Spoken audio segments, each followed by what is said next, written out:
Qué alegría acercarnos nuevamente a través de estas reflexiones que son muy importantes en cuanto a nuestro cuidado, nuestra mirada de nosotros mismos, de nuestro ser, de lo que estamos haciendo. Primero tenemos que ver nuestro ser y luego lo que estamos haciendo. Y hay varios abordajes que debemos tomar en relación a eso.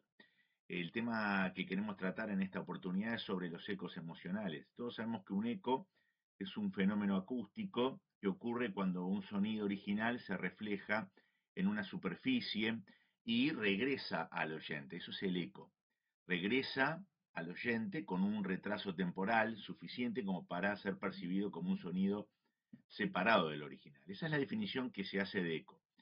Y esos ecos emocionales están en nuestra vida. Yo recuerdo en el pasado uno de los sonidos que a mí me generaban mucho, unas reacciones en el cuerpo, muchas cosas, situaciones desagradables, era el sonido cuando se estaba comiendo en esos platos de loza y se rascaba o hacía una especie de raspaje con el tenedor en el plato y hacía un sonido bastante desagradable para mí, me estremecía, me tapaba los oídos.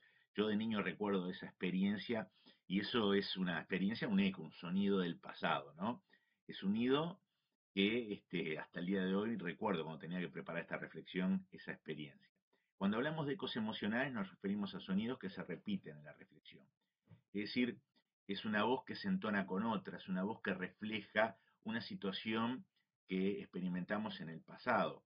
Repetimos muchas veces como eco la opinión de alguien que nos vino. Alguien nos transmitió alguna opinión de una manera negativa, por decirlo de una forma, y nosotros repetimos eso con un estilo de vida creyendo en esa opinión.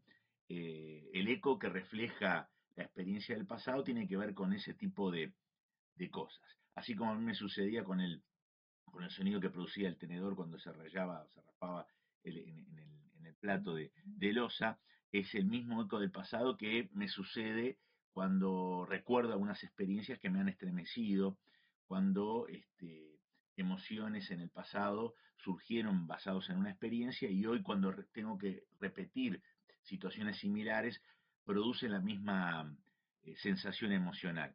Nos hacen, a veces ese sonido que nos vuelve, nos hacen retroceder, nos asusta, nos da temor, no quiero vivir lo mismo que viví en el pasado, que fue muy doloroso, muy choqueante, muy impactante.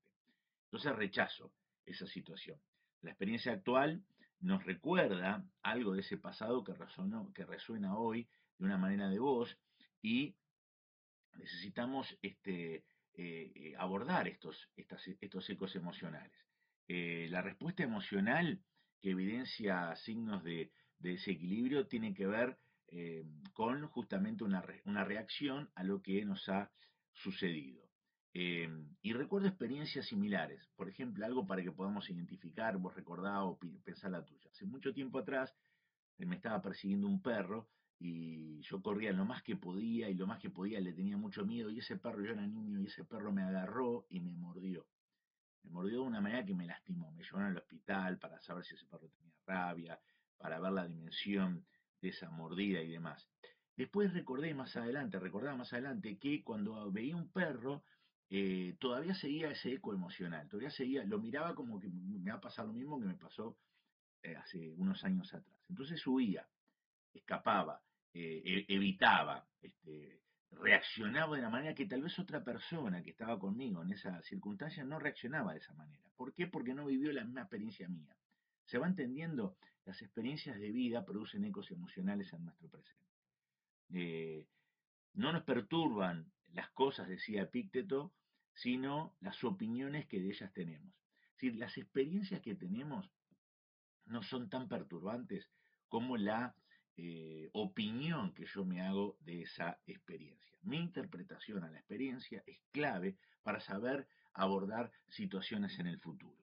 Y esto sucede, estos ecos emocionales sucede con lugares donde hemos experimentado este tipo de cosas, no queremos volver a esos lugares. Tengo un vecino acá que hace muchos años atrás falleció su mamá en la casa, y bueno, todos vivimos ese momento complicado y difícil, pero este vecino quedó atado a ese lugar, quedó con una interpretación de que ese lugar no era bueno, de que le recordaba siempre todo esto. Después del paso del tiempo, y se mudó de acá, se fue a otra casa. No puedo volver a esta casa. La casa está cerca acá, en mi vecindario, y está vacía, absolutamente vacía. Es la persona que no puede superar ese eco emocional, esa mala experiencia que tuvo. Y así a nosotros nos sucede con accidentes, con pensamientos que nos vienen en función de situaciones del pasado, con emociones que surgen en función de las experiencias. Todas estas cosas tienen que ver con ecos emocionales. El problema está cuando esa experiencia abre un surco y un paso para que se instalen mentiras en nuestra mente. A nivel de ministerio hemos tenido muchas situaciones dolorosas que, así como el tenedor en el plato, así como este vecino que le sucedió con su mamá y otras experiencias que vos podés tener al escuchar este video, te vienen a tu mente. Nosotros con esas experiencias podemos abrir un surco para que una mentira se instale.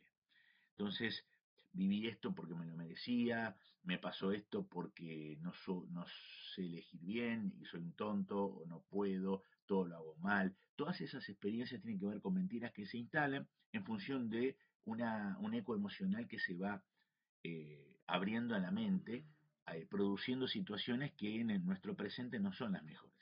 Entonces tenemos miedos irracionales, tenemos culpas que no se van, tenemos frustraciones que no podemos superarlas, tenemos un movimiento ministerial enfermizo buscando validación de la gente. Tantas experiencias así suceden porque no hemos tratado esta situación de nuestro pasado. Tenemos que cuidarnos de esto. Y cerramos esta reflexión hablando de José. José, el personaje en la Biblia, superó su pasado. Unas de las lecciones más poderosas sobre la vivencia de una superación de un eco emocional la tenemos en José. A pesar de haber sido traicionado de una manera dura, difícil, complicada por sus propios hermanos, vendido como esclavo, falsamente acusado por una mujer que quiso abusar de él y después lo acusó como que José era el protagonista de eso, olvidado en la cárcel por una persona que recibió su beneficio. José vivió experiencias muy traumáticas y dolorosas. Y ahí, en medio de injusticia, tras incomprensión, tras frustración, José emerge, sale a flote como alguien que ha comprendido el propósito de Dios. ¿Por qué? Porque José comprendió el propósito de Dios. Estas circunstancias de su vida fueron controladas por Dios, porque había un propósito detrás. Él tenía que llegar a ser el segundo de Faraón. Había una proyección, una visión de Dios hacia el futuro de su propio pueblo y venía una gran hambre y el propio pueblo tenía que experimentar eso. Y el único instrumento que había era José. Y José fue llevado a través de todas estas experiencias para llegar a Egipto, si no de otra manera no iría a Egipto y experimentar la posibilidad de acceder a ser el instrumento de Dios para que su propio pueblo no sufriera una terrible hambruna que se venía por delante. Ahora uno se pregunta, bueno, yo tengo que vivir experiencias así para que otros sean beneficiados. Y bueno, preguntémosle a Jesús, que fue crucificado sin razón, sin algo justo, sin haber hecho nada malo. Y Jesús vivió esa experiencia y perdonó en la cruz y abrió una gran posibilidad para que nosotros pudiéramos tener otra vida, otro estilo de vida. En lugar de quedarse atrapado en el dolor del pasado, José se encuentra en el presente con sus propios hermanos que están asustados, que están transmitiendo su vivencia de culpa que tuvieron todos esos años por lo que habían hecho por su hermano y que están ante José con el miedo absoluto de recibir una fuerte reprimenda y venganza de parte de su hermano que ahora tiene el poder y ellos están bajo ese poder. Sin embargo, él tuvo una gran capacidad de adaptación.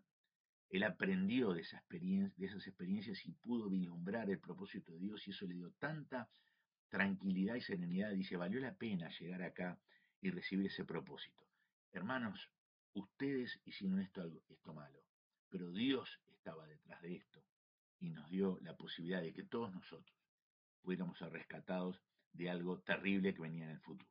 Así que llamen a mi padre, vengan acá, vamos a vivir en este lugar y vivir de una manera normal, esperable y sin pasar penurias. Los hermanos no entendían nada, pero el propósito de Dios revelado a José fue lo que cambió su mirada. Entonces yo creo que tenemos que cambiar nuestra mirada. Yo tengo que cambiar la mirada hacia las experiencias del presente. Tengo que ver los ecos emocionales, cómo siguen esa voz retumbando, cómo siguen sonando esos ruidos, esos rayones en el plato de porcelana, o esas malas experiencias de pérdida como tuvo mi vecino. Tengo que reinterpretar eso, cambiar la mirada mirando el propósito de Dios. Cada circunstancia es tolerada por Dios. Él nos enseña que tenemos que perdonar a los infractores, tenemos que liberarnos de estos ecos emocionales y debemos enfocar la esperanza en Dios. Dios es aquel que nos da en los momentos más oscuros, en los momentos más difíciles e incomprensibles, una luz detrás de ese túnel. Y esa luz es, hay un propósito detrás de todo esto. Agárrate de mi mano y salgamos adelante en el ministerio. Yo no sé lo que has vivido todos estos años, pero sí sé que podés salir adelante a pesar de las malas experiencias del pasado. Que Dios te bendiga. Muy pronto nos estaremos viendo el 9 de enero en el espacio de Creciendo Juntos. Tenés ahí arriba de la dirección, aquí arriba la dirección de la comunidad donde podés anotar y con tu mail y podés ahí participar de otro tipo de reflexiones. Hay un curso muy interesante sobre curando las heridas del alma, donde pasamos diferentes tipos de heridas. Y hay un espacio de WhatsApp también donde podés inscribirte, recibir también semanalmente situaciones y cosas que van a alimentar tu ministerio. Cuidado emocional, cuidado integral de nuestras vidas. Que Dios te bendiga.